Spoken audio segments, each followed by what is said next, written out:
Ula useme kondo waitu. Bela tudatu ibada tuyake. Idatu kuidatu idengera mesa ya mwie.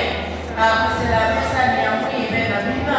Bena mboso bena tai. Mani kwa kimileni matule katakita uyake ya ugo.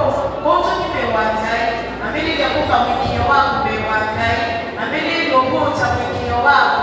Kedia wiwa ubeete wiki mwikio. Kedia wiwa ubeete wikwacho. Mimi na isio ya kwa kuka mwikio wako.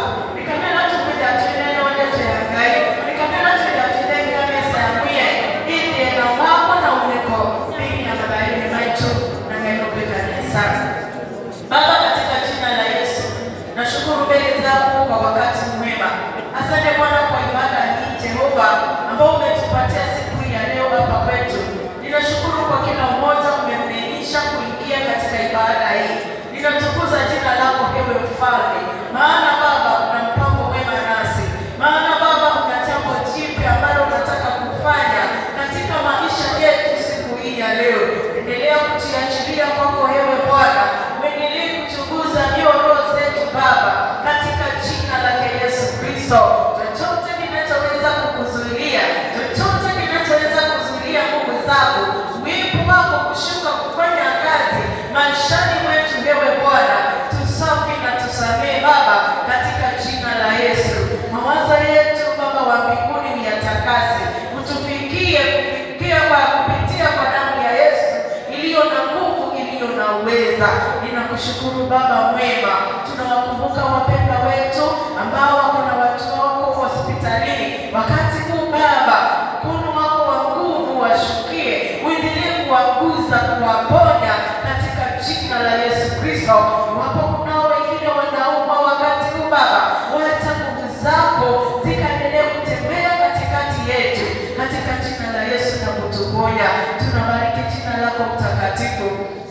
Asante kwa sifa zote, asante kwa wote wameimba, asante kwa shuhuda zote, asante kwa chochote tumefanya nyumbani mwako hadi wakati huu. Tukufu ni kwako ewe Bwana, wakati tunapoenda kutulia na kupokea neno lako Baba, tunapoelekezwa kwa mpango wako. Roho Mtakatifu wa Mungu tusaidie. Roho Mtakatifu wa Mungu endelea kutufunulia. Roho Mtakatifu wa Mungu endelea kutufundisha katika jina la Yesu Kristo. Asante Baba kwa maana wewe ni Mungu unayetupenda na upendo wako mwingi na wa ajabu. Ondoa kila machungu yote katika mioyo ya watu wako. Ondoa kila uzito wote katika jina la Yesu Kristo, na Baba utuhurumie. Asante kwa maana unasema ya kwamba neno lako ni nyepesi. Tunakubariki mtakatifu mwema. Nashukuru pia kwa ajili ya mtumishi wako amesimama Baba kupeana neno lako, kupeana mwelekeo wako vile wewe Mungu umempatia. Tusaidie Bwana, neema yako iwe juu yake, upako wako uwe juu yake. Tumia kinywa chake Baba na utukufu ukurudie. Asante Baba, maana ni chombo chako cha kutumika na kwa tayari kutumika nao. Utukufu ni kwako na sifa ni kwako Baba. Tembelea kila mmoja, yeyote asipite, hata watoto wachanga Baba wahudumie kwa njia yako, maana umewaleta ukiwa na mpango mwema.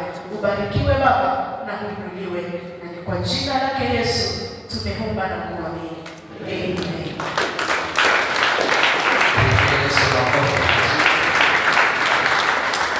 Asante sana kwa wangu. Asante kila mmoja. Na ujambo.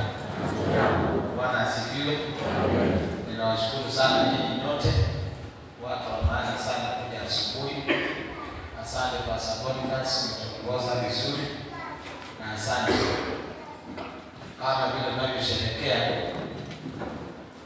na hii tunapoomboleza na anapozindikishwa aliyekuwa waziri mkuu, na inasemekana kwa wengi end of an era, it is end of an era. Hiyo inamaanisha kuna mwamko mpya ambao utakuwa kwa nchi yetu. Utakuwa na mambo kupanguliwa kupamba, kwa sababu kuna era ambayo inaisha, na tunashukuru Mungu. Kwa hivyo asante kwa kuja, tuweze kuabudu Mungu pamoja, tuweze kubarikiwa pamoja, na Mungu ni mwaminifu. Nachukua fursa hii mimi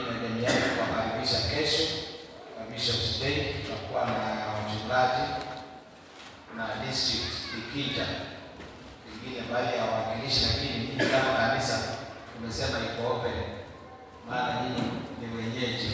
Kwa hiyo karibu sana kesho, na Mungu atabariki, na jambo la kushukuru Mungu. Kwa hiyo asante kwa kila mmoja, asante kwa wanakwaya, asante kwa praise, asante hata kwa watoto wetu. Nilisema najua tuko na likizo ndefu, na Mungu atusaidie tuengage watoto wetu.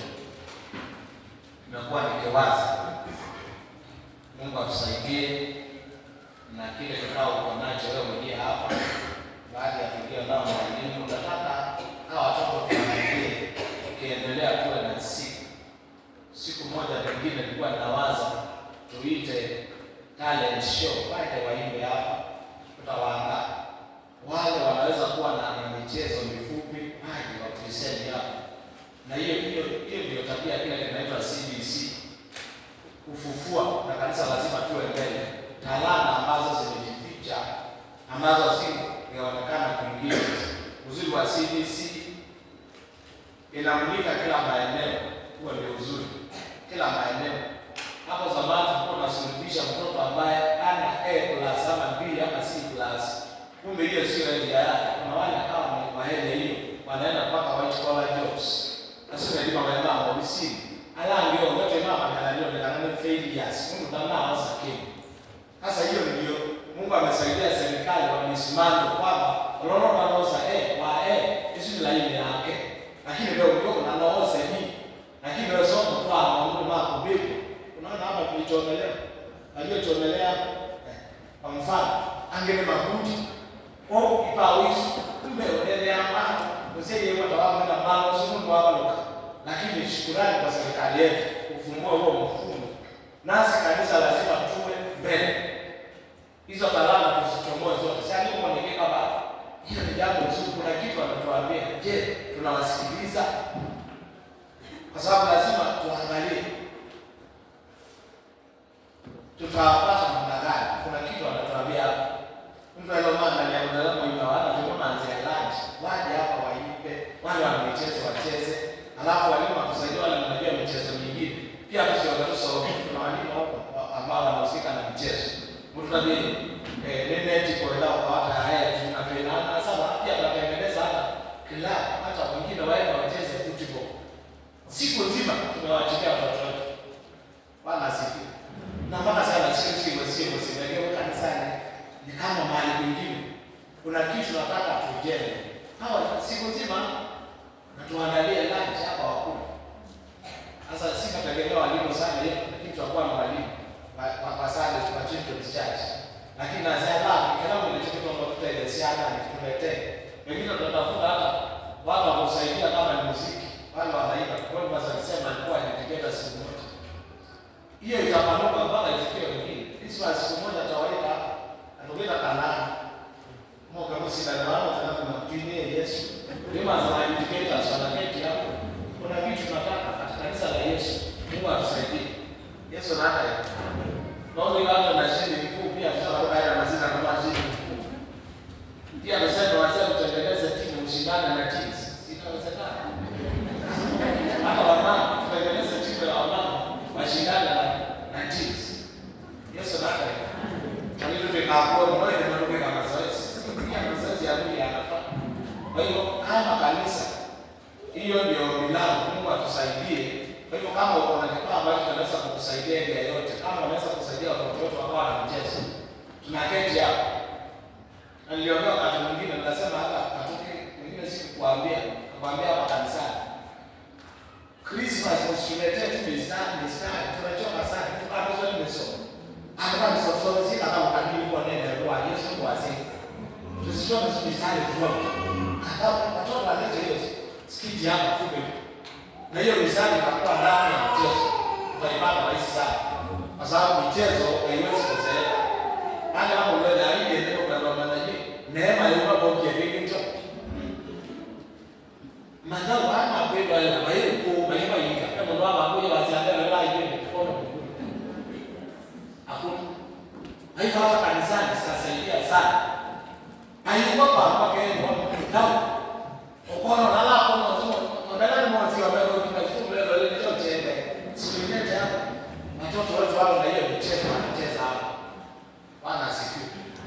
Tumesema tutafutia kamulifaa, tutaongea na ofisi yako. Yaani kuna speaker tukitengeneza. Asante, wengine wananiambia kuwa kuwasaidia. Yuko na bali na watu twende na ndio ile tuo tupate service kama inaendelea. Waimbe wacheze wadansi wako nyumbani. Maana baada kwa sababu wangu Yesu wako hili hapa. Bwana asifiwe. Lazima tutafute bila kufanya. Kwa hivyo asante kwa nasema ni mambo katika maana likizo ni ndefu, lazima tuwaengage. Kwa kuna wakati hizo pale sio zione. Wengine tusaidie, kuna watu hapa kifaa ziko hapa nyuma. Twende pale tuangalie. Ambila kae kwa biblia ya nenda. Alama esi. Alama asina. Ndio wapitia no abiko. Tunao hizo kipawa. Kwa hivyo asante. Na Bwana atubariki tunapofanya hivi. Hivyo watoto wetu tusiwaache huko. Tunataka tuwe nao. Tukiwa nao wazazi tunakuwa pamoja nao. Kwa hivyo wanapoongoja hata kama kuna kambi iwe ni kitu cha mara moja, lakini tukikaa tunawaengage tunakuwa nao. Wakati mwingine tunakuwa nao tunawashauri. Hiyo itakuwa ni faraja. Usifikirie kama hawashiki. Tunaona vingine hapa tunaangalia.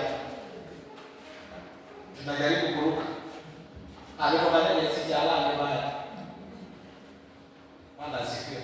Amen. Na nitawasaidia wakati mwingine wale wanaoongoza ili iwe vizuri.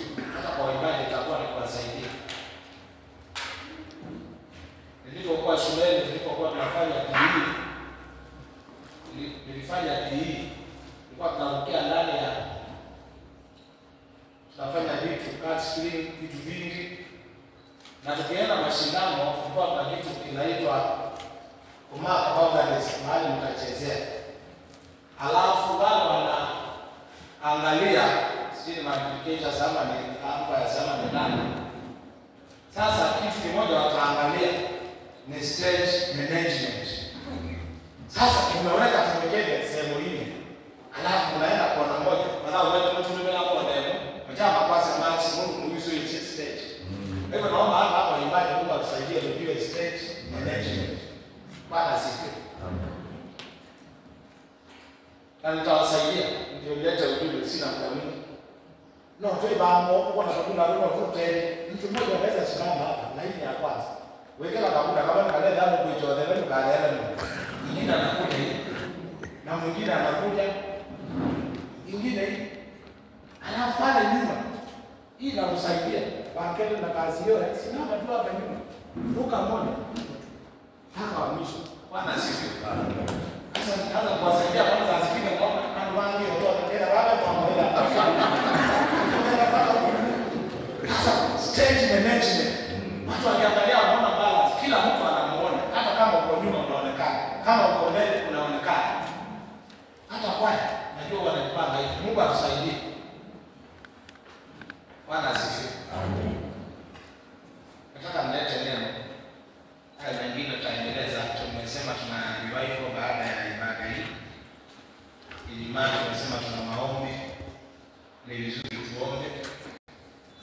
Maombi yana umuhimu sana. Na leo hii meza ya Bwana nataka tuielekeze sana kwa kumwomba Mungu atufanyie mambo mawili kati ya mengine ambayo tutaomba. Asante Wisendo. Mmeimba wimbo ambao nilikuwa nataka tuuimbe, na hiyo nilisema nilikuwa katika roho mmoja. Asante. Tutaimba mwingine tunapoelekea pale. Kwa hivyo niliandaa tafuta wimbo unaitwa ni tabibu. Tutaimba huo wimbo ni tabibu wa karibu. Hiyo ndio shahida nyingine. Nataka tuendelee huyo ameimba ni asante na Mungu ni mwema. Kwa hivyo Mungu atusaidie tuwe msaada wa mbele kumpenda na atatupa ushindi. Nataka tusome maandiko alafu tutaendelea. Hivyo tutaimba pale baadaye na Mungu atatubariki. Nataka nizungumzie ushindi kupitia damu ya Yesu. Victory through the blood, or by the blood. kwa siku tunasema kama katika mambo mengi ambayo tunang'ang'ana nayo, inaweza kuwa sahihi. Kuna mambo unasikia yanakulemea, kuna ushindi. Na nakumbuka pia mwambia Dismas pole, nilituma kwa grupu ya wazee kijana yake ambaye anaitwa Brian, alilaza hospitali, si kama bado yupo ama alikuwa discharge, bado yupo. Msikii pole, tutamkumbuka Brian na alilaza. Na pia Mungu anatusaidia tutengeneze group ya hapa ya Way Church na KAG Brethren itakaa, lakini KAG Brethren si ya KAG Way. Ina watu wengi ambao si hapa Way. Ndio tunataka ile hapa kanisani ili tuwasiliane kama kanisa. Hiyo hatutaingiza watu wa nje. Pure ni KAG Way Church members. KAG Brethren na wengi hata wengine si wa KAG, maana tulianzisha kitambo. Hatutaikomboa, lakini haitatusaidia sana kuwasiliana mambo ya ndani. Ndio tunataka word ya hapa pure ya kanisa, haitaingiza mtu ambao si wa kanisani hapa. Hiyo tutataka. Kwa hivyo tutasaidiwa na alafu iwe ni ya kanisani, tuwasiliane kama KAG Way hapa. Hiyo ingine ndio tunawasiliana, lakini si 100% yetu hapa. Na Bwana ni mwema. Kwa hivyo mtoto wa Dismas nalaza pale ward 6 na hata Paul kama ndio nalaza pale. Ni vizuri Mungu atupe afya. Kitembea hospitali ndio naona umuhimu wa kuomba. Kuna muhimu sana kuomba Mungu atupe ushindi. Ward 6 Paul hapo kitanda namba 1, ward 6 unapoingia namba 1. Alafu Dismas alipoenda hapo pia Paul alilazwa last week. Alafu same queue nilienda jana nikakasirikia shetani. Hiyo same queue vile unapitia kati ya vitanda, unahesabu kutoka katika hospital kitanda namba 1, kitanda namba 2 ndio Brian wa Dismas naye alilazwa ward 6. Kwa hivyo ni vizuri kuombeana na Mungu ni mwaminifu. Kwa hivyo unapotembea hospitali unatwikwa mzigo. Tembea huko, kiongea na mtu mwingine, aniambia kwa wangu amelazwa, kikakaa kama mtu mwingine. Mimi nilikuwa natoka. Ananiambia wewe si ni pastor Matiba, nimewahi kuja kanisani kweli. Nilikuja huko na mheshimiwa, hata mimi na wagonjwa, hata si mgonjwa nina wagonjwa. Na kuomba, niliona umuhimu. Njoo tu wawekelee mikono, na kukumbuka siku za Yesu. Njoo tu wawekelee mikono. Alafu tukaenda hiyo next ward. Akaniambia hii ward, pia hiyo ward moja. Mama yake amelazwa pale, alipigwa na stroke, hapo pale na kidonda. Kama kelele, akaniambia sio hivyo tu. Mama yangu amelazwa na mke wangu, hiyo ward pia mke wake amelazwa. Na mke wake alipoenda kwa mke wake aliniambia njoo basi wawekelee mikono. Na nikaenda. Mke wako naye ndiye tukilala usiku naye mke wangu aliuma na nyoka. Nienda naye na kidonda na maumivu. Sasa lazima tuombe. Kama kanisa lazima tuombe. Unapotembea hospitali, hata kama una huduma, unajua ndio huduma na umuhimu wa kuomba. Ni vizuri tuombe na Mungu atupe afya, Mungu atushindanie, maana ni Mungu mwaminifu. Nataka tusome mstari. Alafu tukashiriki meza ya Bwana. Kwa hivyo kuna vitu viwili vya umuhimu tunaposhiriki meza ya Bwana. Pesa mbili, Bwana anasema ndio vitu. Alafu baadaye jioni Bwana atakuwa na nafasi, tutakuwa na wakati wa kuomba. Na ndio tumejipa Ijumaa. Tuje hapa tuwe na wakati wa kuomba kabisa, kuomba. Kuomba na kuombea wengine. Kuomba kupigana vita.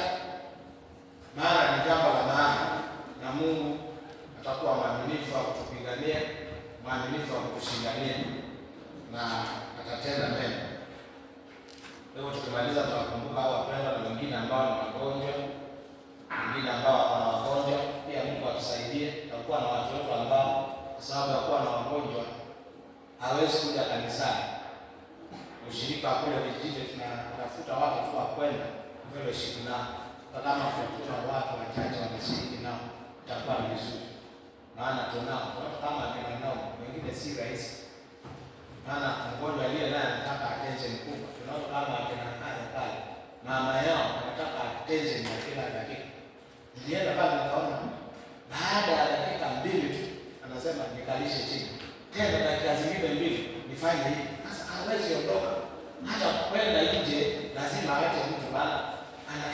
attention. Kwa hiyo tunaangalia watu wetu wanapokuwa hivyo. Mungu anatusaidia wale tuko na ushirika wa pande hizo, tunatafuta mbinu angalau kufikia watu kushiriki nao kwa na fellowship hata kama ni 30 minutes, ili watu wetu tutaendelea pia tuwe na watu wengine wetu wamezeeka hawezi kuja kanisani, pia tunaangalia tuwafikie. Tunao wakazeeka hawezi fika, sasa wasikwane kiroho na vijijini tuna watu huwa watu wa kuwafikia wasikie kama wa kanisani, hata kama amekosa juu ya uzee ama juu ya kuwa na mgonjwa ama yeye ni mgonjwa, kanisa tunamfikia. Bwana asifiwe. Hiyo ndio milango, tuwe kanisa ambao tunajulikana kwa upendo. Nimesema hiyo, kanisa ambao tunajulikana kwa upendo. Usiwe mtu anaweza kama kuona nafaka alikuwa nitamwambia nilikuwa nakuombea. Ndio ni asante kwa kumwombea, lakini kuna sehemu pia ya kukaribia mtu aliye mgonjwa ukamtia moyo, ukamtia nguvu, ukamfariji, na ni vizuri. Bwana asifiwe. Tujulikane hiyo tabia ya upendo, hiyo tabia ya kujali, na Mungu atatubariki na tutakuwa na ushindi. Hivyo ndio milango tunakuwa tunaongea, tunawafikia. Ni vizuri kuwafikia wale ambao wasifika, maana hivyo itakuwa tu wengine wamezeeka, mtu hawezi kuja, hata akija hawezi concentrate afikie. Wengine wanakuja kwa wanataka attention ya kila wakati ambayo inakaribu muda. Sasa hao watu wakae bado wako na nguvu hata katika hiyo hali, maana kuna watu wanawashika mkono na itakuwa ni baraka. Tusome maandiko kitabu cha Ufunuo, na tusome Ufunuo tunapojiandaa kushiriki meza ya Bwana, na Mungu atatubariki. Kwa hiyo ushindi kupitia ndani katika hali zote ambazo tunapitia, nataka nikutie moyo kwamba bado unaweza kushinda. Unaenda usije kitu nataka uhakikishwe, haijalishi mazito ulio nayo, haijalishi kile unaona uadui na kuzunguka, ujue kwamba unaweza kushinda. Kabla kusoma Ufunuo, tusomee Warumi. Warumi kuna mambo Paulo alisema aliyaona. Wapendwa, ushindi upo, na katika hayo yote unayopitia nataka nikuhakikishe utashinda. Hii dhoruba inayokuja magonjwa bali utashinda. Chochote ambacho shetani analeta kwa maisha yetu tutashinda. Kwa hiyo hata kidogo awina cho ni msiba kwa usisia kwa usisia kwa hii sijui kama itawezekana. Nataka nikutie moyo kwamba katika hayo yote sio nusu, tutashinda. Katika hayo mambo yote sisi ni washindi. Inasema kitabu cha Warumi 8. Tusomee Warumi 8. Mstari wa 31. Tusomee kwa hivyo fasha hilo ndio naweza kuisoma, alafu tuendelee kutoka pale. Kwa hiyo nataka niseme hata kama kuna kitu unang'ang'ana nacho, unashangaa hii hali inatengeneza hata katika wokovu, unaweza kushinda. Hicho kitu cha kwanza kabisa tunatakiwa kujua. Wanaelewa isije kuhubiri hata, wanaelewa msiwako, wanahubiri hata kama ni kina nani wameinuka kinyume chao, unaweza kushinda. Tusome kwa kutoka katika tuyasata ini maunguni yasu yabyanga yengani yenala itu noolawi utwika olu we ola utamwe ya zi mwana wake mwene indi amumisie olu itu idyombe akaekata utunenga mana sinu sionde ndeni wake. Inasema, what then shall we say in response to these things? If God is for us, who can be against us? He who did not spare his own son, but gave him up for us all, how will he not also, along with him, graciously give us all things? Maandiko yanasema tuseme nini? Kuna mambo mengi Paulo alikuwa anaongelea juu ya mateso na utukufu ujao, lakini anauliza katika mambo haya yote tunayopitia tuseme nini? Katika hali ambayo zinakuja tuseme nini? Na anasema kama Mungu yuko upande wetu, hakuna mtu atakuwa kinyume chetu na afaulu. Kama unaweza kuweka kwa lugha rahisi. Ndio tulisema kila wakati uhakikishe mahali unaenda Mungu ako nao. Chicho kilitaka yuko na yeye nao. Kama Mungu ako nao, tulia.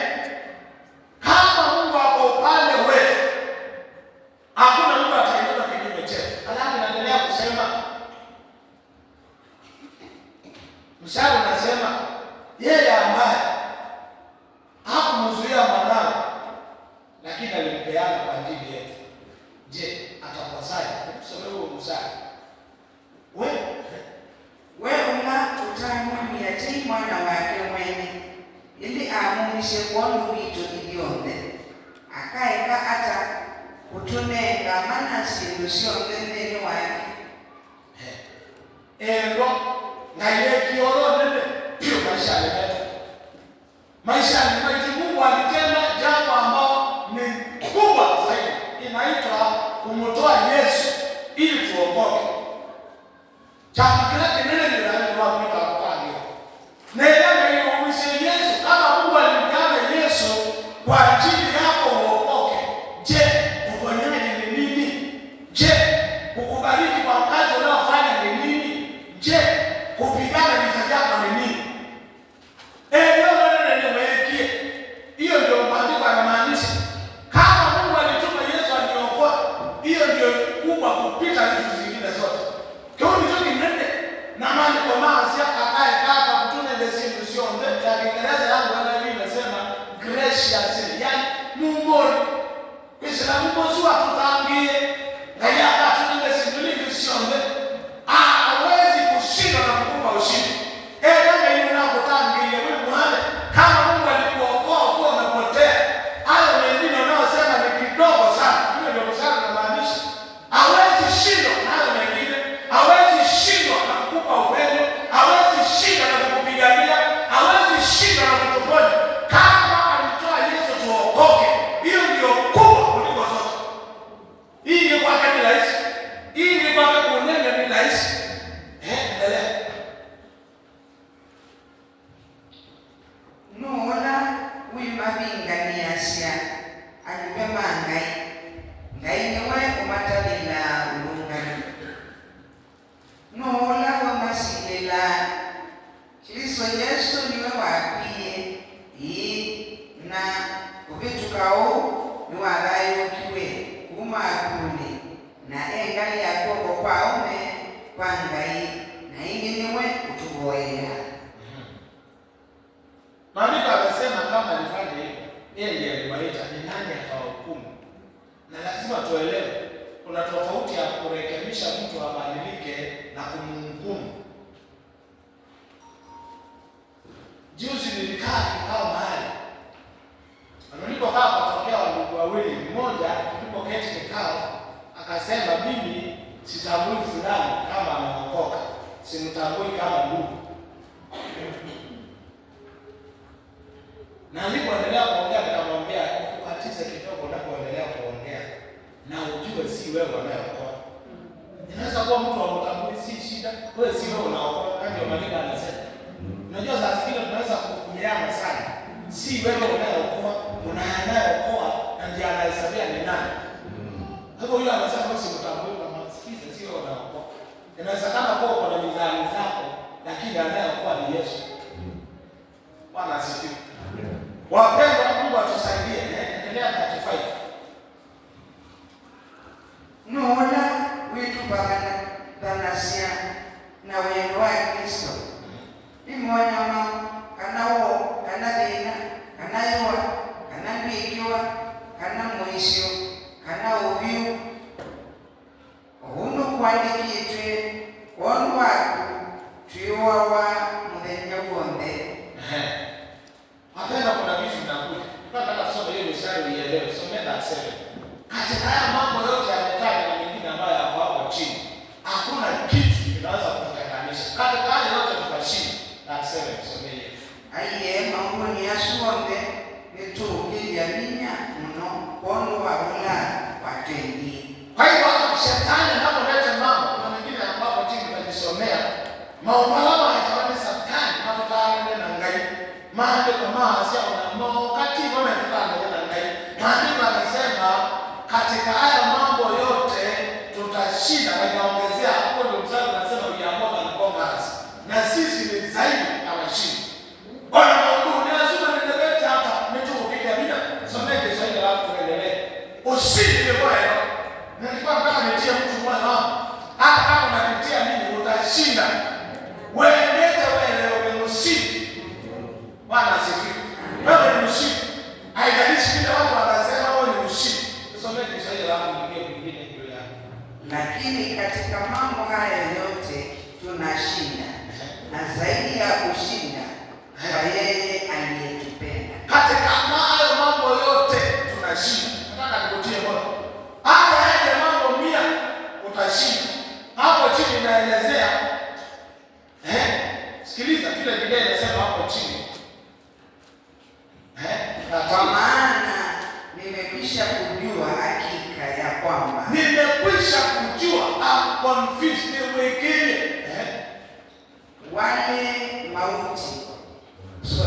wala mauti, wala uzima, wala malaika, wala wenye mamlaka, wala yaliyopo, wala yatakayokuwepo, wala wenye uwezo, wala yaliyo juu, wala yaliyo chini, wala kiumbe kinginecho chote hakitaweza kukutenga na upendo wa Mungu ulio katika Kristo Yesu Bwana wetu. Kwa hiyo nikusema nini? Huo mstari umesema katika haya mambo yote tunashinda na zaidi ya kushinda. Sijui watu wa Mungu hata akikana ndio tunaendelea itamewa kushinda ila watu. Zaidi mtu ambaye zaidi ya kushinda anaitwa hatuna hiyo neno. Wana Kiswahili ni kama hatuna hiyo neno. Hata Kiingereza si kama tuko nayo. Ndio nasema we are more than conquerors. Kama kuna mtu aliyepata imetokea hivi juzi atuelezee. Ni zaidi ya kushinda. Katika hayo mambo Biblia imesema, Biblia yasa wanatike kuo kanada. Na ila wakasumbulia sisi na ibona alaika ili ingine na ibona kwenda ibona kwa majini. Hata hao wakija hata kufanya tutoke hapa tutenganisha hataweza kutashinda. Imesema hata mambo ya hivi sasa na hata yajayo. Sasa hivi wengine tuna hofu. Baada ya kusimamisha hiyo kwa waziri mkuu, Kenya itakuwa namna gani? Kenya itakuwa Kenya. Maana bado Mungu yuko. Waziri mkuu alifanya yake mazuri. Tunashukuru Mungu. Alipigania ukombozi wa nchi yetu ya Kenya. Na sio yeye peke yake, kuna wengine pia. Bwana asifiwe. Hapo peke yake, mambo ya katiba sio nilikuwa na watu kama walikuwa alikuwa anaitwa nini? Committee of Experts.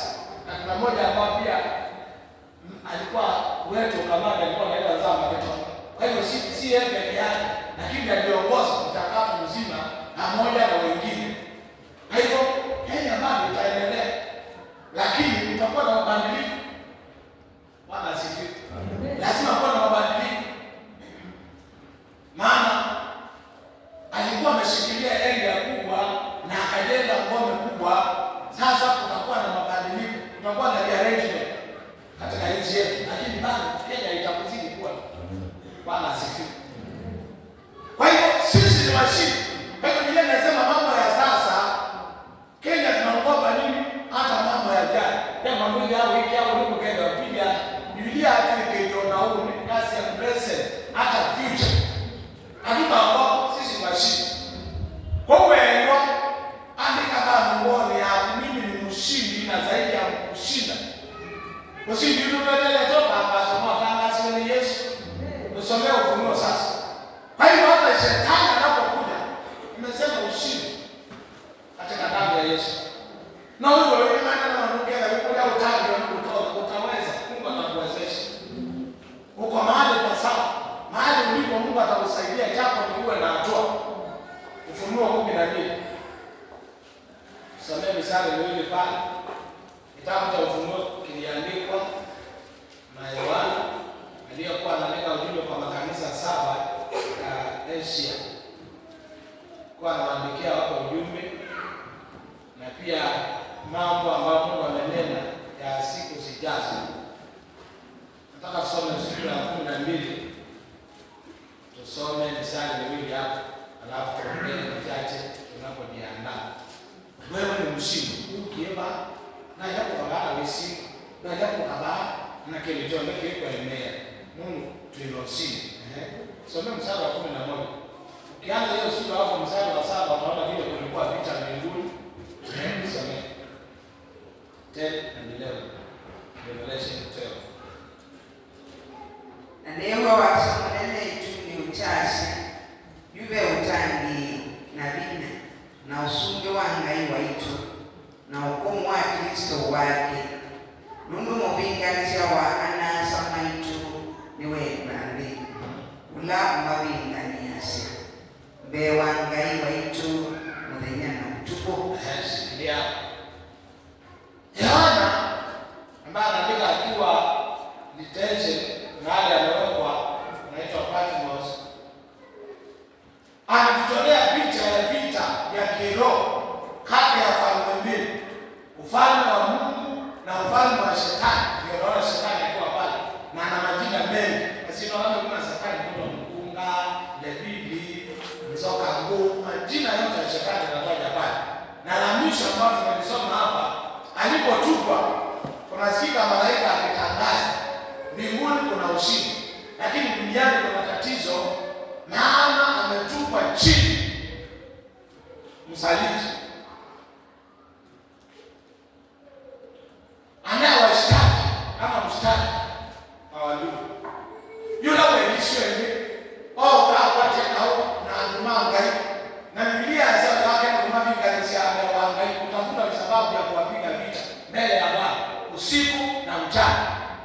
sivyo hawezi kupata hiyo. Lakini Jumapili hapa tulisema mtu asikutisha ati mtu anaweza kuamka siku moja tu ni lahali nipate ndio lahali, haiwezekani. Sio mateka ati tukope kila mahali ukienda tumitaji atakupata hapa. Ili akupate atatafuta njia aharibu uhusiano wako na Mungu ndio atakupata. Ndio hakuna na unity ile. Na wakati urafiki umekwisha ndio atakupata. Kwa hiyo alipokuja kama mshaki, Biblia inasema nini endelea usome hapo kwingine. Uni sasa tani wewe kupinga nisiani, kupinga nisiatange, na ndio sababu lazima uangalie maisha ya mwanadamu. Nyumbani uko na mwanadamu. Na tukasema hapa tunza ushuhuda. Kila mahali ulipohakikisha uko na Yesu. Kila mahali ulikakikunika mtangie, ninastahili kuongea maneno. Usifike mahali ni kama sijui umempakala na nini. Ukija ndio ndio kama mtangie, kila mahali unaingia. Au ni ujumbe na kukumbusha. Lakini tunaongea machache. Kile ni dawadi kama ndio polisi kama mtangie. Kile na ndio hata wakati unakonsewa jikumbushe kwamba hata kama utashughulikia hili jambo kumbuka umeokoka. Kama sio ikikana wewe utasema umeokoka. Na njia kama mtu aliyeokoka unatakiwa kuingia hapo. Nyuma ile kwa kanisa wewe ndio tekajua watu kulanga sio. Jihubirie mimi nimeokoka. Na leo Biblia yaanza jiepusha hata vitu ambao si lazima zifanye, ziko na mfano wa uovu. Ndio kutumia mambo hiyo lazima ni maana na machomba mbaya. Visa yako na kuna waweka mambo ya ngai. Wale ndio tazi. Meza sipo, asino yuko. Hiyo picha wanaweka kupeleka mbinguni mimi itaibika. Maana ni nini ninatangaza?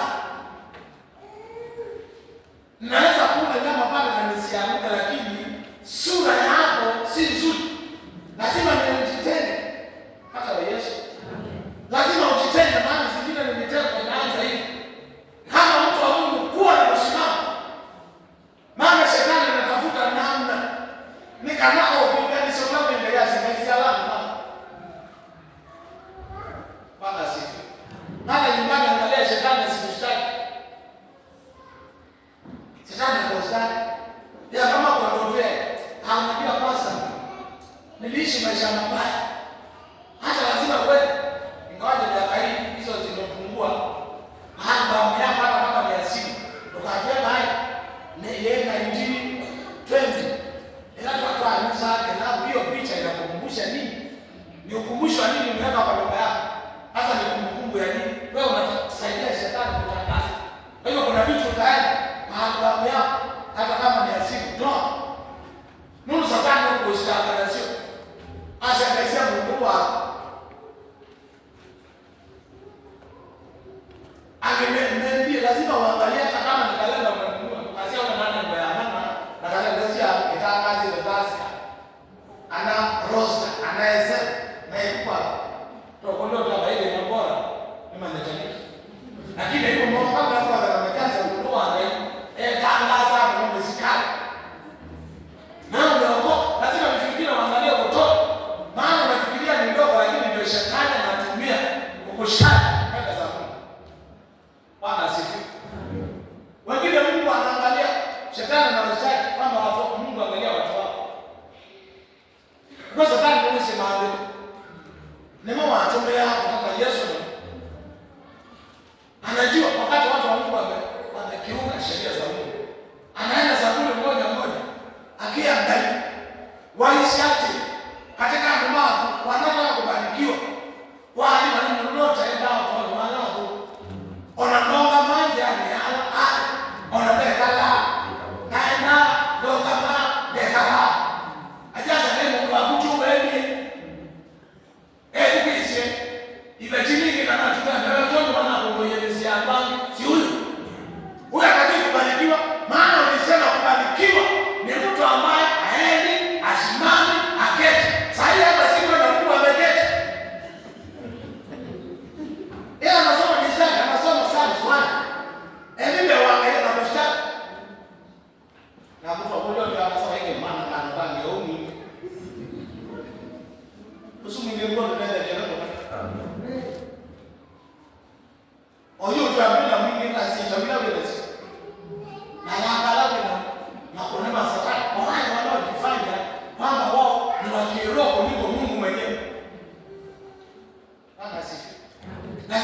mwingine tuangalie. Hata vikao ambavyo nilisema wakati mwingine sisi sikabisa kelele ndio gani. Ni sawa kwani hiyo itakumaliza. Lazima uangalie. Na vitu vingine unaziondokea. Maana zinaweza kuwa shida. Tusomea hapo pengine. Ninaenda mwingine si mshtaki. Anashtaki watu kwa namna gani? Anasema angalia mshtaki anataka abarikiwe. Shetani anajua maandiko ndio anatumia. Anaenda mbinguni anamwambia Mungu usimbariki. Na vitu vyako vinakuwa na Mungu ngaini wa asina wakati. Sio zake sio ndio. Maana sisi. Tusomea hapo pengine. Angalia neno lako. Naomba mpiga vinya Mungu atakomea kataka tena. Kaidon Mungu wa neto ya usiku.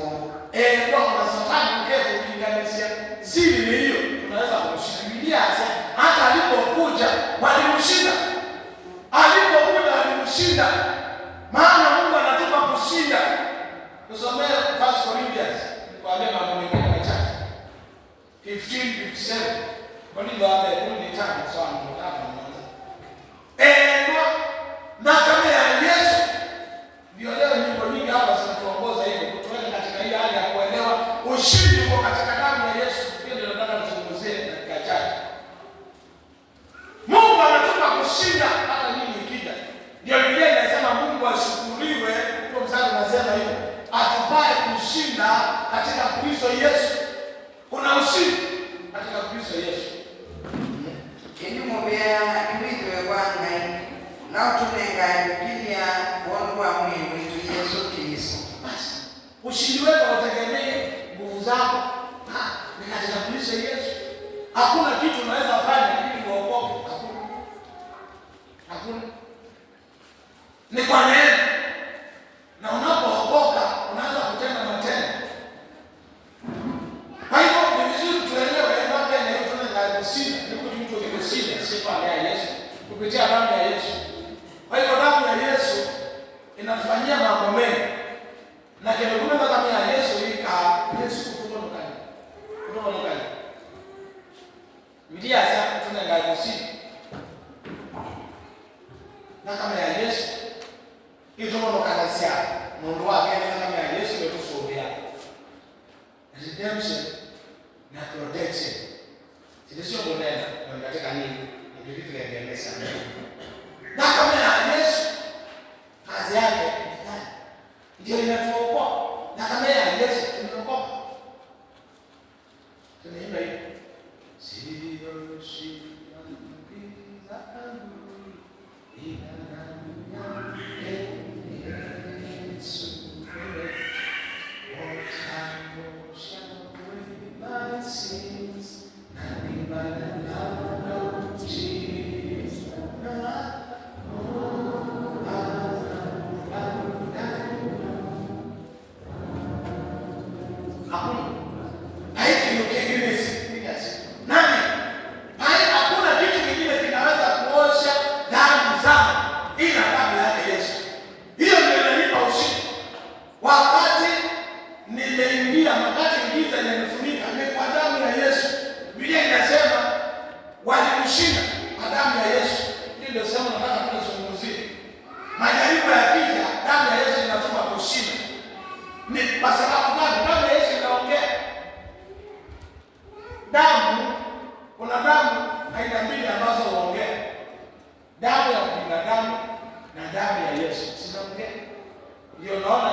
Damu ya Yesu inaongea 24.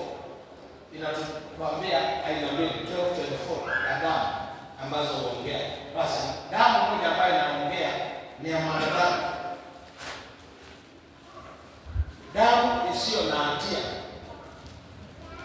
hata Biblia inasema inachafua, inanajisi nchi. Vile kulikufa watu wengi, nchi inachafuka. Na nchi ina overreact. Nchi inaanza kuwa kinyume. Ndio uliona nchi ilikataa. Kaini akaambiwa sikiza basi. Kuna kitendo ulichofanya. Hiyo nchi iliyomeza ndani ya ndugu yako. Na sisi hatuwezi kuishi katika hapa. Tunaishi hata watu wakiruka, hata wakienda na chombo katika mwezi wanarudi hapa duniani. Maisha yote ni duniani. Mijengo ni duniani. Maendeleo yote ni duniani. Kilimo ni duniani. Uchimba dhahabu ni duniani. Vitu vyote vya maana viko hapa duniani. Akaambiwa hiyo nchi ukilima imeoverreact, haitakupa uwezo, utailima na ikatae. Utapanda mimea na uweke mbolea na fertilizer, lakini itakataa. Hiyo iliyomeza damu ya ndugu yako, hiyo nchi inaweza kukataa wakati vitu vinaharibika. 12:24 usome. Kwa Yesu mwivandilia wa utia ndio mweu ngakama ya kumiza ndisia ila inena nesabila ya habe. Damu ya Yesu usome Kiswahili. Na kwa mjumbe wa agano jipya na damu ya kunyunyizwa inenayo mema kuliko ile ya Habili. Kwa hivyo damu ya Yesu inatupa ushindi kwa namna gani? Nitakusomea. Wakati umechukua hatua ya kutubu na kumwelekea Mungu, ni nini kingine na kutakasa? Wakati unatubu, sio misali wote. Misali. Tunapogeuka kwa Mungu na kumruhusu atusamehe, kuna vitu viwili, kuna kusamehewa. Hiyo ni part 1. Na unaposamehewa, Mungu amesema okay, ulifanya hili jambo, ulienda kwa mganga, umetusi, umekuwa na chuki, nimekusamea chuki. Sasa Mungu amekusamea, hiyo ni part 1 ya repentance. Lakini Mungu amekusamea, lakini hiyo ngono iko pale. Sehemu ya pili ni akutakasa. Na hiyo damu ya Yesu inaongea wapendwa. Ni ukikutana mahali damu ya Yesu imeingia, kama kulikuwa na sauti zingine zinaongea, zinanyamaza. Kwa nini inaongea? Ili tutetee. Kazi yake ni kutetea. Hebu tusomee damu inafanya nini? Mambo kama ile. Kwa hiyo damu ya Yesu inaongea kuliko ya Abeli, maana ya Abeli iliongea. Damu ya mtu inaongea. Na ukiwa mtu asiye na hatia utajulikana. Musa aliwa Misri akafikiria alijificha. Siku iliyofuata alipokuta Waisraeli Waebrania akataka kuamulia kesi, alimwambia unataka kuniua kama vile uliua Misri. Hiyo ndio ilifanya Musa atoroke kabisa yeye. Alifikiria ajulikane. Damu ya mwanadamu haiwezi kupotea. Hata mtu akigongwa na kualia mgonga apotee, hiyo damu itamfuata. Hata akigongwa, kijana kule kule aligongwa. Na jirani hapa Kizikwa wiki kadhaa zilizopita, saa 5 usiku, hiyo karibu katika hiyo highway, gari zinafuatana. Na alikuwa na kijana na ndugu yao kazi kwa wetu. Alikuwa pamoja anatembea usiku. Hiyo ametoka kwetu. Kwa hiyo alikomba naye akakonga yule ndugu yangu. Huyu hakufa. Lakini alizirai mazake amekufa, naye alizirai pale. Alipoamka akaangalia mazake amekufa. Amekufa na gari ilienda. Liambia hiyo gari ni kama ilipoenda ilienda kufanya accident tena. Maana hita ndani ya mbaya. Ni yeye kama anaona kuna fujo kimbia mahali polisi. Lakini hiyo huwa mtu na hiyo mtu amepotea. Hiyo damu itakufuata itamsumbua sana. Na huo ni ukweli wa Biblia. Lazima hiyo damu itafuata inatisha kule. Lakini ya Yesu, damu ya Yesu, Biblia inasema inanena mambo mema. Kwa hiyo panapo damu ya Yesu ile tunaanza kushiriki, inaanza kuongea. Tusomee kwa Efeso 1. Damu inafanya nini? Inatukomboa. Damu ya Yesu tuna ukombozi. Tusomee Kiswahili haraka. Vitu vingine damu inafanya nini? What does the blood do?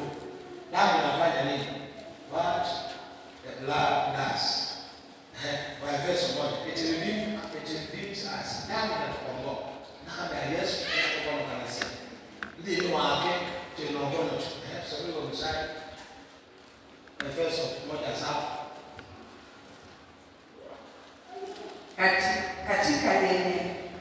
katika yeye huyo kwa damu yake tunao ukombozi wetu. Someni katika huyo Yesu tunapoingia ndani yake tuna ukombozi kupitia damu yake. Ndio nimesema kuna vitu unataka tu uamini Yesu na utubu, hakuna kitu kingine unaweza kufanya isipokuwa kurudi kwa Mungu. Akadini wake tuna ukombozi wetu. Kwa nini kama yake? Tuna ukombozi, tuna ukombozi. Kama kuna kitu kinakufunga ndani kwa Yesu kuna ukombozi, kuna vifungo vinakatika. Na hapa kila mtu alipoanza safari ya wokovu kuna vitu vinakuambia. Na hii naweza kukuambia kwa wakati ulikuwa unakasirika vibaya na sasa hivi Mungu anakusaidia. Kama ulikuwa unakasirika hata ni mazeni sasa hivi neema imekuja. Wengine walikasirika wanakuta wanawafanyia. Lakini Mungu anakusaidia. Kama hujasaidika, damu ya Yesu ikukomboa, inatukomboa kwa hizo vitu. Inatukomboa. Mtu anakutusi, unatusiwa mafikiria nilibise, lakini Mungu anakukumbusha umeokoka. Hiyo neema inakusaidia. Shetani analeta vitu unavishinda. Si kwamba ni nguvu zako, katika Yesu Mungu anataka kushinda hayo mambo. Mengine yanakuja mazito, unafikiria nifanye nini? Neema inakufunika. Inakufunika tu na Mungu anakupa kuendelea. Ndani yake tuna ukombozi. Lakini damu inatutakasa. Somea wana. Pastor John, Pastor John. Namaliza. Sasa tubili alafu tuliandaa. Damu inatutakasa, hili jambo la muhimu sana. Waraka wa kwanza wa Yohana mstari wa sura ya kwanza mstari wa 7, alafu tunasoma kidogo. Somea wa 7. Elia twenda nje tolwe uiteni twina mwamba ene kwa ene ndakama ya Yesu mwana wake etube asiana isione. Damu ya Yesu inatusafisha. Haina kama ya Yesu itabaki hakuna. Tuna ushindi kwa damu ya Yesu maana inatukomboa. Wakati sana Mungu ametufunga, tumesoma kwa Efeso, inatukomboa, inakata hizo vifungo. Kama kuna kitu kimenilemea, sina nguvu zingine za kutumia, ni kwa Yesu nitashinda. Wakati shetani amekuja nilemee, nitashinda kwa Yesu. Mungu ananikomboa. Katika wiki nilikutana na kijana na alituma kwangu na mwenzake, maana alienda kwa mwenzake town na akamwambia zile shida nimepitia, nimejaribu mambo, nimefanya mambo. Na nilipokutana kanielezea kale mwenzake akamwambia usifanye kile unataka. Akamwambia sasa nisaidie, nataka kuingia Illuminati. Nisaidie, nionyeshe mahali unaingia Illuminati niingie. Nilipokutana akaniambia kwa sababu kazi nimetafuta sipati. Namba 2, yule mke niko naye sasa sijui ni wapani. Nikiona tukosani anaenda. Sasa akaona kama ni shetani. Akamwambia wewe funga na shetani na utafute msaada kwake. Lazima ujue anayetukomboa ni Yesu. Kwa hivyo haya mawazo badilisha. Hata unaenda kwa shetani huwezi kusaidika. Kwa shetani paitishwa waanze kupeana kafara. Utaiweza. Na wewe huko na Mungu, huko na shetani, Mungu na Mungu. Alafu unatafuta msaada kwa shetani. Na hiyo hivi ndiko hivi. Kuna watu hata wameenda hatua kuliko huyo kijana. Wameingia na sasa wanateseka. Damu ya Yesu inatukomboa. Endelea. Eliatu ya Asia tuina nai nitukwende ngaene. Ulawo pende ni wetu. Yaani tukumbola na isitu. Sikiliza huo mstari wa 9. Yaani tukumbola na isitu. Wewe kitu. Ni mulunga ni utwende na isitu. Na kutute besya. Ute ulunga ni bonde. Someni Kiswahili. Ni ndugu zetu ambao haelewi unaposoma. Huu ndio ushindi mkubwa, kutakasa kwa damu ya Yesu. Inatakasa na kudanganya. Wakati tunajidanganya kwamba sina dhambi, tunajidanganya. Lakini mstari wa 9 unasema nini? Kama unaweza kusomea ndio yangu. Tukiziungama dhambi zetu. Tukiziungama dhambi zetu. Damu tushinda hata. Hii tumeambiwa tumeshinda kwa damu ya Yesu. Tunashinda na mkakani. Ni kwa kukiri tu ushindi ama kuna kitu kingine? Kuna kitu kingine. Inasema kama tutakiri dhambi zetu, nimewaangalia Bwana nimekukosea. Bwana unajua roho yangu. Saa zingine simaanishi vile ninavyosema. Mungu unanijua. Unajua roho yangu. Wakati mwingine nisema hapa mizani, nifundisha ujumbe ambao Mungu anatumia, kipimo ambacho Mungu anatumia. Na nikachukua service nzima kufundisha ni nini Mungu anatumia. Mungu anatumia wakati nimemaliza kuongea ni maneno gani ninabakisha. Wakati nimemsifu Boniface, haya ndani ni kitu kingine gani nimebakisha. Maana hiyo ndio imebeba uzito wote. Sasa kuna watu wanasifia baba anapozikwa lakini hawamaanishi. Ndani ukweli ni kwamba hawamaanishi. Na tukasema hicho ndio Mungu anachukua. Hiyo balance ya maneno nimebakisha. Maana nimezungumzia Boniface, alafu nikaongezea kitu kingine. Na nikasema Mungu akiwa mbinguni, alikuwa anazungumzia margin scheme of God. God's margin scheme. Nikasema Mungu kuna watu wamechukua nzito. Maana kuna mtu anaangalia praise anapoimba hapa, unawatoa chini mpaka juu. Alafu wengine ukiwa hapa unawatusi. Wengine hapa unawasengenya. Na wewe kanisa na wewe wasu. Unaangalia wanatoa chini mpaka juu. Wakati unafurahi kwa sababu mageka angalia, hiyo ndio Mungu anachukua. Hiyo balance Bwana mageka angalia. Hiyo ndio anakupa maximum. Bwana asifiwe. Unajua Mungu anatujua, lazima tutubu. Tuchukue mfano kama tulikuwa tuna programu wale wengine waliwashangilia, wengine hata wakiwa kanisani waliwatusi. Sasa si mtu kwa damu ya Yesu. Si hadi Mungu anaona ngoma hapa. Mataona cheki ndio kwa na hiyo kwa mzee. Na mzee jana. Na yeye mzee na chama chake itatu anaona chapati. Sio kama anatusi mwenye sherehe. Unatusi mwenye sherehe. Mungu anakusikia. God, what is here about God's Mungu anakusikia. Kwa hivyo nilikuwa nasema Mungu hiyo balance. Na maana kuna maneno yanabakia wakati ninapozungumzia mtu uzuri, ninamaanisha hana tu hiyo balance ndio Mungu anaangalia. Na kama kile nimeongea kinaandamana kule ndani, Mungu anasema asante. Hiyo unavyosema ni kweli, kuhusu hiyo dada, kuhusu hiyo ndugu, unamaanisha. Haya tusomee. Tumalizie. Tukiungana, damu inatupa ushindi tukiungana, kile nilikuwa nasema. Tukiungana. Na nimeenda kwa kingine nikasema kuna mambo hapa ndani ninayaongea, na haya mambo ndio Mungu anayatumia. Kwa hiyo lazima tutubu. Tukiziungama dhambi zetu, yeye ni mwaminifu na wa haki hata atuondolee dhambi zetu. Hiyo ndio ile sema nilisema, maana zingine nasoma tunaliza. Tukiziungama dhambi zetu, Mungu anaangalia tukiziungama. Na Mungu anajua kwa hiyo wakati umewaza vibaya, ni vizuri mwambie Mungu nisaidie. Uliposikia fulani anaingia katika shida, ni nini ilikuwa ndani yako? Je, ulisema nilikosea? Anastahili. Hiyo ni kulipiza. Mungu anaona ndani yako na kulipiza, lakini hapo mtani ndio anaongea vizuri. Mungu anaona mbona unafurahi? Mbona unafurahi? Mtu anapoingia katika shida, ni nini inakufurahisha? Inaonyesha ni roho ya kulipiza kisasi, mtaji ya kufurahi.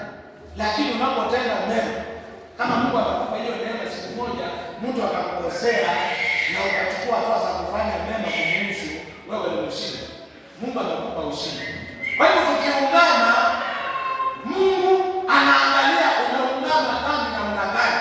Sasa yeye naye ni mwaminifu. Kama unakuwa mwaminifu kutubu, sehemu ya pili anakuwa mwaminifu kufanya mambo mawili. Rudia tena. Anafanya mambo mawili na yeye. Unapokuwa mwaminifu kuziungama, yeye ni mwaminifu kufanya mambo mawili. Magani?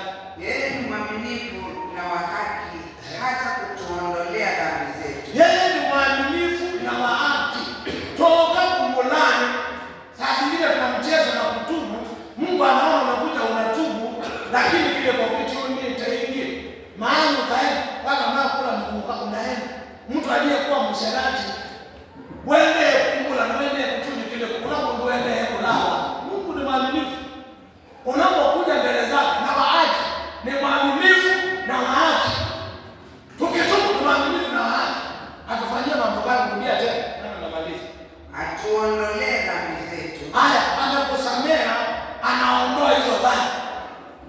kusafisha na udhalimu wote. Na la pili anakusafisha kimitie jana ngaini mwikitu ni mulunga mna na mwikitu kutuelekea na kututhesya mambo yote ulunga. Anakusamehe na anakutakasa lile jambo ambalo lilikuwa limekufunga. Ananiondoa ushindi kwa damu ya Yesu. Unapatikana hivi.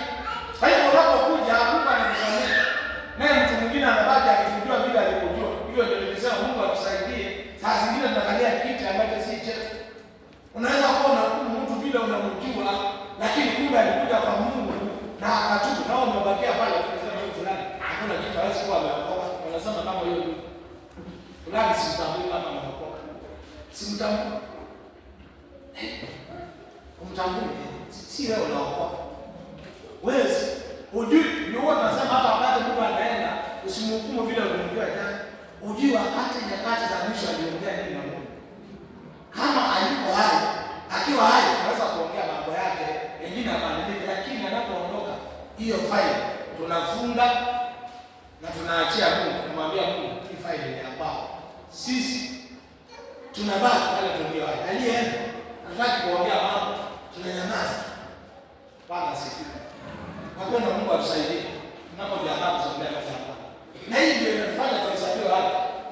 Damu ya Yesu kusomea Romans 5:9. Alafu kusomea la mwisho, alafu tujiandae. Damu pia inafanya tuhesabiwe haki. Na kama sisi wetu maana kwa Mungu, huyo mtu anasimama anahesabiwa haki.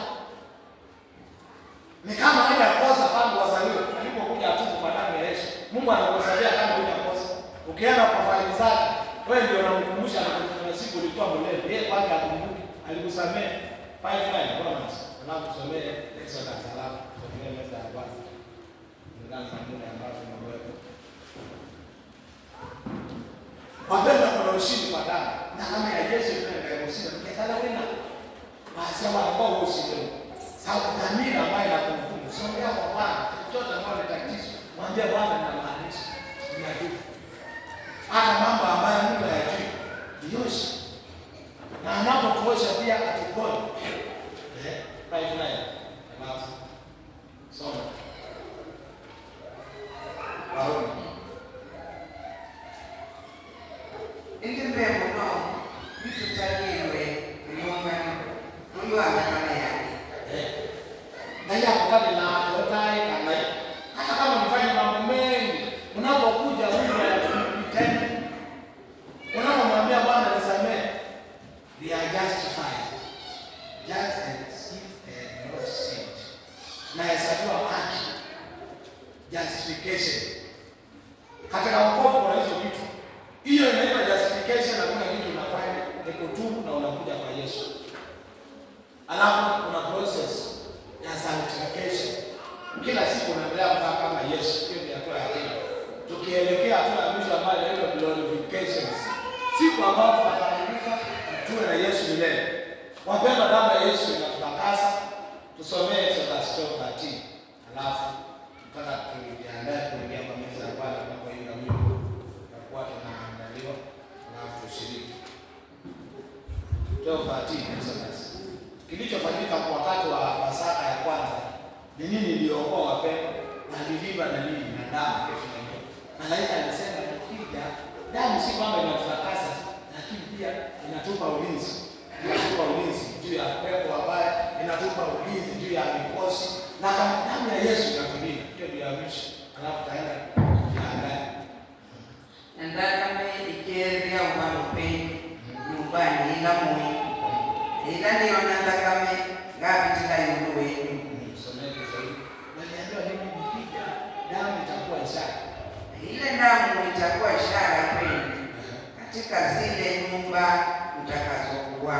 Kwa hiyo nikija nyumba nikuta kuna damu. Malaika au uharibifu, malaika wa mauti hata ingia ndani. Wapenda hiyo damu ya Yesu tukinge leo. Damu ya Yesu tutakase na kila ubaya. Damu ya Yesu tutakase na chochote. Kwa sababu tunahitaji damu ya Yesu. Kila siku na mambo mengi yanatuumiza. Mambo yanatuumiza. Zingine wanasikia watu wanaongea. Watu wanaongea. Watu wanaongea. Bwana asifiwe. Na ndio tunasema Mungu akusaidie. Anapoangalia mizani ili iwe kile unachoona, mwambie Mungu nisaidie. Na Mungu kama kuna kitu ndani yako kitaingia kibaya, hata kama Mungu akijui, mwambie Mungu nisaidie. Nimekuwa na mawazo mabaya kuhusu ndugu fulani, kuhusu dada fulani. Nimekuwa na mawazo mabaya kuhusu mtoto wa fulani. Akili yangu inaongea usaidizi na msengenya. Haya mambo vile unavyozidi kuinuka kiroho, ndio Mungu anapofanya sensitive kwa mambo madogo sana.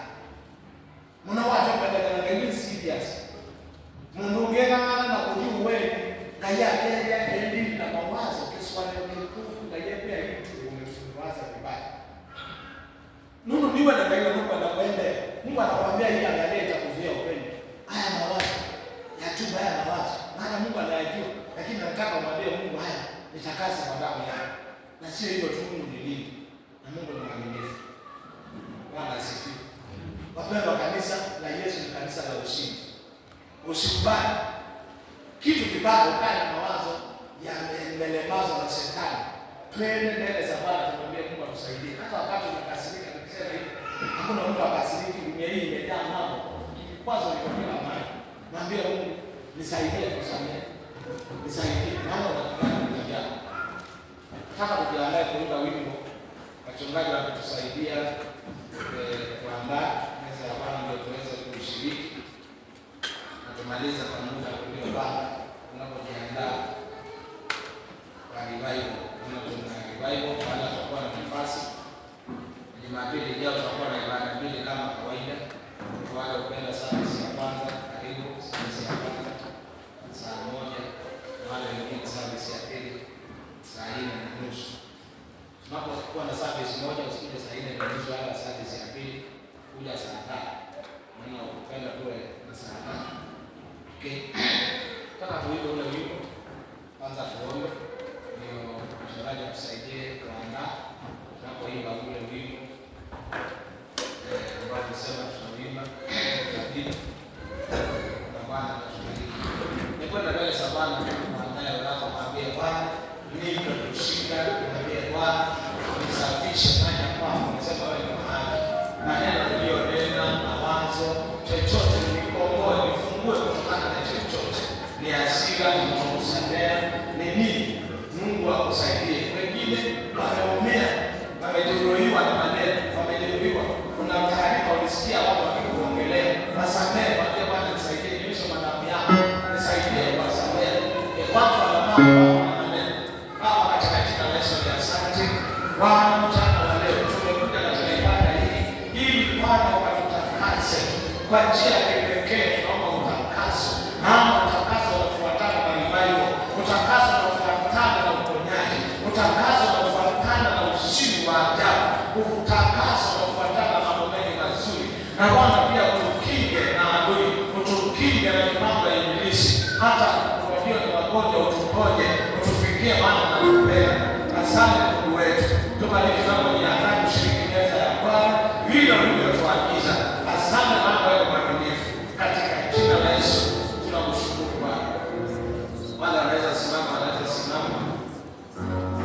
Wale wanaweza kuketi, wanaweza keti.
tufanye ile tunapokumbuka ushindi uliokuwa nao. Ulitembea kwa mgonjwa ambaye anaambukizana lakini haukuambukizwa. Ulishinda, ulitembea na afya. Bwana, tuko hapa ututakase, tuko hapa utuponye. Takasa kila mkate ambao kila mmoja ameushika. Unapoumega Bwana, nguvu zako zifanye kazi. Bwana, hili si jambo tunafanya la kawaida, tunafanya ishara ya kiroho. Baba, mambo yatafanyika ndani yetu. Utaharibu nguvu za giza, utaunguza mizizi yote ya nguvu za adui na utatupa uzima. Kwa jina la Yesu Baba na kuamini. Naweza kuomba.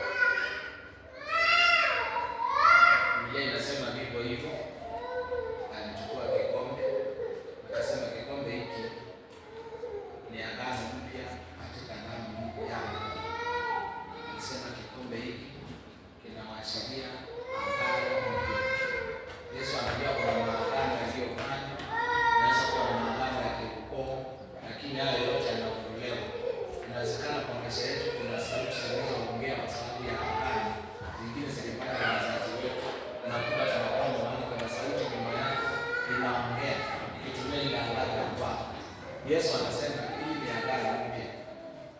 Agano mpya katika damu ya Yesu. Kwa hivyo sauti ya damu ya Yesu inaenda na kumana. Yesu anasema kila wakati mnapokunywa fanyeni hivi kwa kukumbusha wangu. Naweza kunywa. Yaani kama hiyo kombe mahali hivi. Alafu tuwe na dakika chache za tafakari tunapozungumza na kufanya kazi. Hivyo ni kwamba tunapoenda kwa upendo, kama kuna vitu shetani amefanya kwa ndani yetu, Mungu asiondoe. Kama kuna vifungo sifunga, Mungu asiondoe. Kama kuna nguvu fulani zipasha kufunga, unakuta huyo kwa kusamea sahihi, kwa si mwepesi, Mungu atusaidie.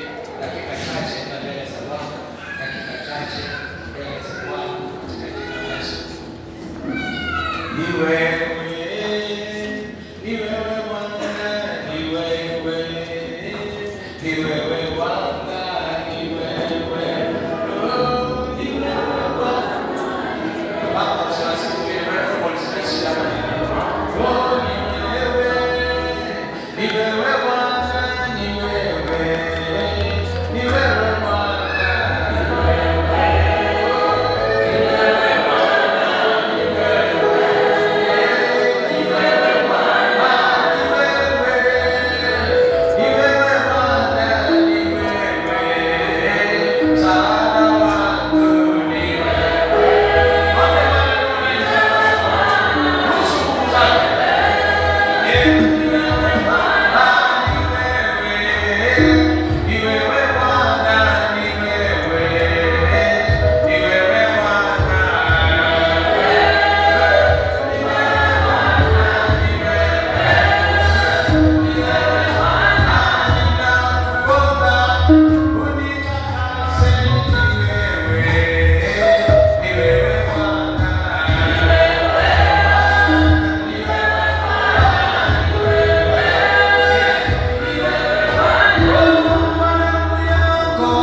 tunakiri nguvu zako na uwezo. Damu ya Yesu tufunike na uwe nasi Bwana. Tunakabidhi Baba hiyo jioni Bwana